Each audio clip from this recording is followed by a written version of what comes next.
Hello my dear friends, welcome to my channel. पिछले video में हम लोगों ने क्लास 10 आर.एस. अग्रवाल का चैप्टर नंबर 1 रियल नंबर्स का एक्सरसाइज 1B में क्वेश्चन नंबर 32 तक कंप्लीट कर चुके थे। इस वीडियो में हम लोग क्वेश्चन नंबर 33 से कंटिन्यू करेंगे। क्वेश्चन नंबर 33 हमारा क्या कह रहा है? The traffic lights at 3 different road crossings change after every 48 seconds, 72 seconds and 108 seconds respectively. If they all change simultaneously at 8 a.m., then at what time will they again change simultaneously? Question में क्या कह रहा है कि 3 different roads पे जो है traffic lights था। क्या था? Traffic lights. जो ट्रैफिक लाइट्स है वो एवरी 48 सेकेंड्स में, 72 सेकेंड्स में एंड 108 सेकेंड्स में चेंज होते हैं। उसके बाद क्या कह रहा है? डिफरेंट रोड्स पे ट्रैफिक लाइट्स जो है वो एक साथ चेंज होते हैं। कितने बजे? 8 AM पे। कितने बजे? 8 AM पे। Then at what time will they again change simultaneously? तो तीनों ट्रैफिक लाइट्स जो है वो एक साथ फिर से कब चेंज होंगे? तो हम लोगों को इसमें क्या करना है? लिस्ट टाइम को फाइंड करना है, यानी कि 8 AM के बाद सबसे पहले टाइम वो क्या आएगा जब ये तीनों ट्रैफिक लाइट्स जो है वो एक साथ चेंज होंगे। तो उसके लिए जो है हम लोगों को सबसे पहले 48 सेकेंड्स, 72 सेकेंड्स एंड 108 सेकेंड्स का एलसीएम को फाइंड करना पड़ेगा, क्योंकि जब भी हम लोग किसी लिस्ट टाइम को फाइंड करते हैं तो उसके लिए जो है हम लोग एलसीएम को फाइंड करते हैं। तो हम लोग जो है यहाँ पे सबसे पहले लिखेंगे गिवन। हम लोगों को गिवन क्या दिया गया है? ट्रैफिक लाइट्स जो है वो चेंज होते हैं। तो यहाँ पे हम लोग लिखेंगे traffic lights change after every 48 seconds, 72 seconds and 108 seconds. Traffic lights जो है वो 48 seconds, 72 seconds and 108 seconds पे चेंज होते हैं। तो हम लोगों को फाइंड क्या करना था कि ये तीनों जो है वो एक साथ कब फिर से चेंज होगा। तो उसके लिए जो है हम लोगों को क्या फाइंड करना होगा? तो यहाँ पे एलसीएम को फाइंड करना पड़ेगा। तो यहाँ पे जो है हम लोग लिखेंगे interval of change equal to LCM of, किसका एलसीएम फाइंड करना पड़ेगा? 48, 72 एंड 108 सेकेंड्स का। तो हम लोग क्या जानते हैं कि जब भी हम लोग एलसीएम को फाइंड करते हैं तो उसके लिए जो है हम लोगों को रिक्वायर्ड नंबर का फैक्टराइज करना पड़ता है। तो हम लोग जो है सबसे पहले 48 का फैक्टराइज करेंगे। तो ये जो है 2 टाइम्स में डिवाइड होगा, तो ये क्या हो जाएगा? 24। फिर जो है ये 2 टाइम्स में डिवाइड होगा तो ये हो जाएगा 12 एंड फिर ये 2 टाइम्स में डिवाइड होगा तो ये हो जाएगा 6 एंड फिर जो है ये 2 टाइम्स में डिवाइड होगा तो ये हो जाएगा 3 एंड फिर जो है ये 3 टाइम्स में डिवाइड होगा तो ये हो जाएगा 1। इसके बाद जो है हम लोगों को 72 का फैक्टराइज करना है। तो ये भी जो है 2 टाइम्स में डिवाइड होगा तो ये क्या हो जाएगा? 36। फिर ये 2 टाइम्स में डिवाइड होगा तो ये हो जाएगा 18 एंड फिर जो है ये 2 टाइम्स में डिवाइड होगा तो ये हो जाएगा 9 एंड फिर जो है ये 3 टाइम्स में डिवाइड होगा तो ये हो जाएगा 3 एंड फिर ये 3 टाइम्स में डिवाइड होगा तो ये हो जाएगा 1। इसके बाद जो है हम लोगों को 108 का फैक्टराइज करना पड़ेगा। तो ये जो है 2 टाइम्स में डिवाइड होगा तो ये हो जाएगा 54 एंड फिर जो है ये 2 टाइम्स में डिवाइड होगा तो ये हो जाएगा 27 एंड फिर ये 3 टाइम्स में डिवाइड होगा तो ये हो जाएगा 9 एंड फिर जो है ये 3 टाइम्स में डिवाइड होगा तो ये हो जाएगा 3 एंड फिर ये 3 टाइम्स में डिवाइड होगा तो ये हो जाएगा 1। तो हमारे पास जो है 48 का फैक्टराइज क्या आया? 2 into 2 इसको जो है हम लोग क्या लिख सकते हैं, 2 की पावर 4 भी लिख सकते हैं। इसके बाद जो है हमारे पास 72 का फैक्टराइज क्या आया, 2 into 3 इसको जो है हम लोग क्या लिख सकते हैं, 2 पे पावर क्यूब इंटू 3 का स्क्वायर भी लिख सकते हैं। इसके बाद जो है हमारे पास 108 का फैक्टराइज क्या आया, 2 into 3 इसको जो है हम लोग क्या लिख सकते हैं, 2 का स्क्वायर इंटू 3 का क्यूब भी लिख सकते हैं। तो हम लोगों को जो है फाइंड क्या करना था, एलसीएम फाइंड करना था किसका, 48, 72 एंड 108 सेकेंड्स का। तो हम लोग क्या जानते हैं कि जब भी हम लोग एलसीएम को फाइंड करते हैं तो उसमें जो है हम लोग तीनों फैक्टर्स में जितने भी डिफरेंट नंबर्स आते हैं उनको लिखते हैं, और जो नंबर कॉमन आते हैं उसका हम लोग हाईएस्ट पावर को लिखते हैं। तो इन तीनों फैक्टर्स में जो है 2 एंड 3 दोनों ही कॉमन आ रहा है। तो 2 का हाईएस्ट पावर क्या है, तो 2 पे पावर 4 इंटू 3 का हाईएस्ट पावर क्या है, 3 का क्यूब। तो यहाँ पे हम लोग लिखेंगे 3 का क्यूब। अब जो है 2 पे पावर 4 का वैल्यू क्या होता है, 16 एंड 3 का क्यूब का वैल्यू क्या होता है, 27। जब हम लोग 16 एंड 27 को मल्टीप्लाई करेंगे तो हमारा वैल्यू आएगा 432। ये जो है किस में है, सेकेंड में। तो हम लोग जो है यहाँ पे क्या लिखेंगे, 432 सेकेंड्स। अब जो है हम लोग 432 सेकेंड्स को मिनट में चेंज करेंगे, किस में चेंज करेंगे, मिनट्स में। तो इसको मिनट्स में चेंज करने के लिए जो है हम लोगों को क्या करना पड़ेगा, 60 से डिवाइड करना पड़ेगा। तो यहाँ पे क्या लिखेंगे हम लोग, 432 अपॉन 60। जब हम लोग इसको डिवाइड करेंगे तो हमारे पास क्या आएगा, 7 मिनट्स एंड 12 सेकेंड्स। क्या आएगा, 7 मिनट्स एंड 12 सेकेंड्स। तो ये जो है 8 AM के बाद कब बनेगा, 7 मिनट्स एंड 12 सेकेंड्स के बाद। तो हम लोगों को टाइम पूछा जा रहा था, तो हमारे पास जो है टाइम क्या आया, तो हम लोग यहाँ पे लिखेंगे hence required time of simultaneous change is required time of simultaneous change is, ये जो है 8 AM के बाद चेंज हो रहा है, तो ये हो जाएगा 8 past 7 minutes and 12 seconds। तो ये क्या हो जाएगा, 7:12, यानी कि ये हो जाएगा हमारा 8 past 7 past and 12 seconds। क्या हो जाएगा, 12 सेकेंड। तो हमारे पास क्या है, required time of simultaneous change is 8:7:12। ये जो है 8 AM ऑलरेडी दिया गया था आवर्स में, तो हम लोग जो है यहाँ पे क्या लिखेंगे, आवर्स। यही हो गया हमारा आंसर। अब जो है हम लोग नेक्स्ट क्वेश्चन नंबर 34 को सॉल्व करेंगे।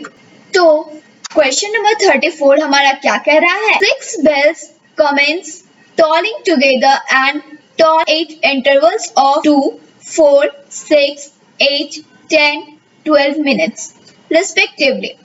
In 30 hours, how many times do they toll together? ये क्या कह रहा है कि 6 bells जो है वो 2 minutes, 4 minutes, 6 minutes, 8 minutes, 10 minutes and 12 minutes के इंटरवल में बेल रिंग होता है। इन 30 आवर्स, तो 30 आवर्स में how many times do they toll together? तो 30 आवर्स में जो है ये एक साथ कितने टाइम बेल रिंग होगा? तो इसमें भी जो है हम लोगों को क्या करना है, एलसीएम फाइंड करना है किसका, 2, 4, 6, 8, 10 एंड 12 का। तो हम लोग जो है यहाँ पे सबसे पहले लिखेंगे हम लोग को क्या फाइंड करना है, तो एलसीएम को फाइंड करना है किसका, 2, 4, 6, 8, 10 एंड 12 का। तो हम लोग जानते हैं कि जब भी हम लोग को एलसीएम फाइंड करना पड़ता है तो उसके लिए जो है हम लोग सबसे पहले फैक्टराइज को फाइंड करते हैं। तो हम लोग जो है सबसे पहले 2 का फैक्टराइज करेंगे, तो ये जो है 2 टाइम्स में डिवाइड होगा 1। इसके बाद जो है हम लोग 4 का फैक्टराइज करेंगे, तो ये भी जो है 2 टाइम्स में डिवाइड होगा 2, एंड फिर ये 2 टाइम्स में डिवाइड होगा तो ये हो जाएगा 1। इसके बाद जो है हम लोग 6 का फैक्टराइज करेंगे, तो ये भी 2 टाइम्स में डिवाइड होगा 3, एंड फिर ये 3 टाइम्स में डिवाइड होगा 1। इसके बाद जो है हम लोग 8 का फैक्टराइज करेंगे, ये भी 2 टाइम्स में डिवाइड होगा 4, फिर ये 2 टाइम्स में डिवाइड होगा 2, एंड फिर ये 2 टाइम्स में डिवाइड होगा 1। इसके बाद जो है हम लोग 10 का फैक्टराइज करेंगे, तो ये 2 टाइम्स में डिवाइड होगा 5, एंड फिर ये 5 टाइम्स में डिवाइड होगा तो ये हो जाएगा 1। इसके बाद जो है हम लोग 12 का फैक्टराइज करेंगे, तो ये 2 टाइम्स में डिवाइड होगा 6, एंड फिर ये 2 टाइम्स में डिवाइड होगा 3, एंड फिर जो है ये 3 टाइम्स में डिवाइड होगा 1। तो हमारे पास जो है 2 का फैक्टर क्या आया 2, एंड फिर 4 का फैक्टर क्या आया हमारे पास 2 into 2, जिसको कि हम लोग 2 का स्क्वायर भी लिख सकते हैं। फिर जो है हमारे पास 6 का फैक्टर क्या आया 2 into 3, फिर हमारे पास 8 का फैक्टर क्या आया 2 into 2 into 2, जिसको कि हम लोग 2 का क्यूब भी लिख सकते हैं। इसके बाद जो हमारे पास 10 का फैक्टर क्या आया 2 into 5, और फिर हमारे पास 12 का फैक्टर क्या आया 2 into 2 into 3, जिसको कि हम लोग 2 का स्क्वायर into 3 भी लिख सकते हैं।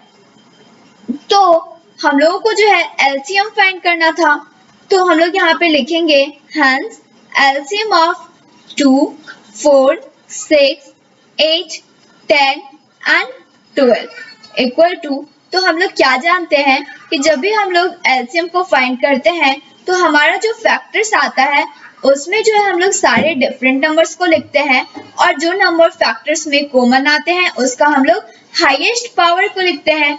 तो इन सारे फैक्टर्स में जो है 2 कॉमन आ रहा है, तो 2 का हाईएस्ट पावर क्या है 2 का क्यूब। तो यहाँ पे हम लोग लिखेंगे 2 का क्यूब इनटू फिर जो है 3 6 के और 12 में कॉमन आ रहा है, तो यहाँ पे हम लोग क्या लिखेंगे 3 इनटू फिर क्या डिफरेंट नंबर हमारे पास बच रहा है 5, तो हम लोग यहाँ पे 5 लिखेंगे। तो 2 का क्यूब का वैल्यू क्या होता है हमारे पास 8 इनटू 5 इंटू 3 करेंगे तो ये क्या हो जाएगा 15। फिर 15 को हम लोग 8 से जब मल्टीप्लाई करेंगे तो ये हो जाएगा हमारे पास 120। क्या हो जाएगा 120, और ये जो वैल्यू है ये हमारे पास किस में दिया गया है मिनट्स में। किस में दिया गया है मिनट्स में, क्योंकि हम लोग किसका एलसीएम को फाइंड किए 2, 4, 6, 8, 10 एंड 12, और ये जो है किस में दिया गया था हमारे पास मिनट्स में दिया गया था। तो ये क्या हो गया 120 मिनट्स, यानी कि 2 आवर्स हो गया हमारे पास। तो हमारे पास जो है क्या आ गया कि ये जो 6 बेल्स हैं वो एवरी 2 आवर्स के बाद जो है वो एक साथ रिंग करते हैं। तो हम लोग जो है यहाँ पे क्या लिखेंगे Hence, after every 2 hours, they toll together.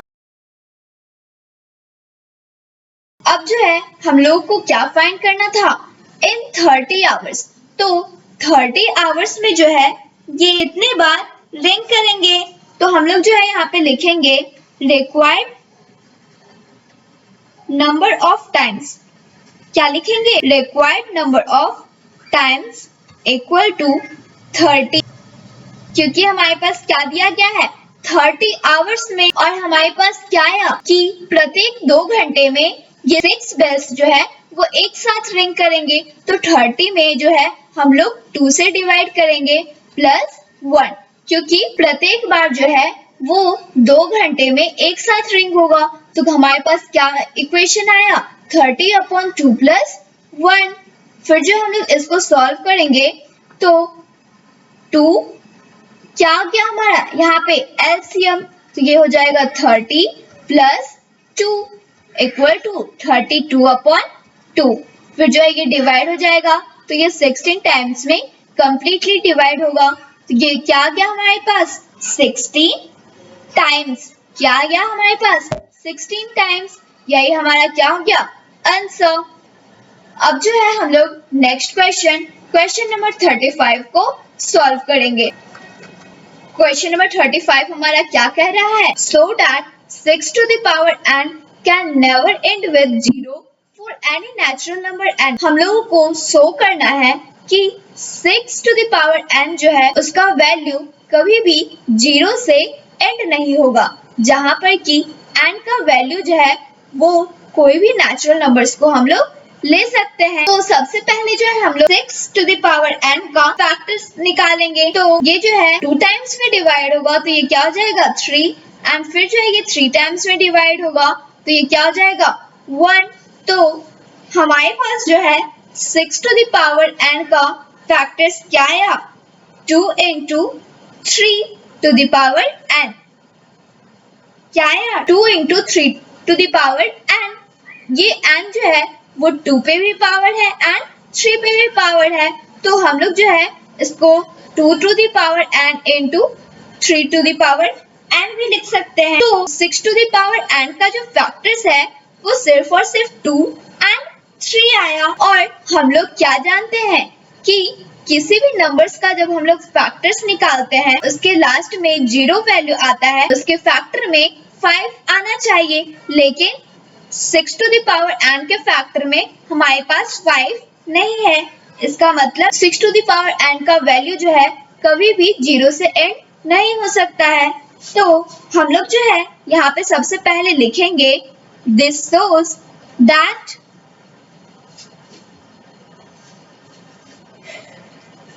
two and 3 are the only prime factors of 6n।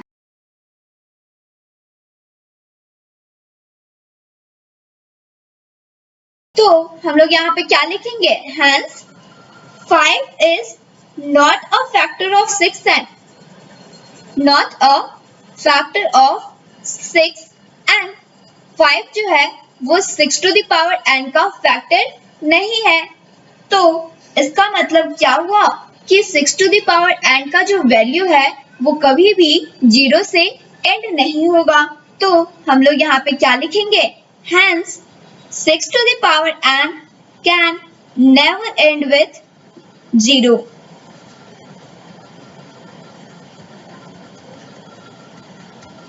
यही क्या हो गया हमारा आंसर हो गया। यदि आप लोगों ने अभी तक इस चैनल को सब्सक्राइब नहीं किया है तो प्लीज सब्सक्राइब कर ले और इस वीडियो को लाइक करें एंड ज्यादा से ज्यादा शेयर करें। Thanks for watching.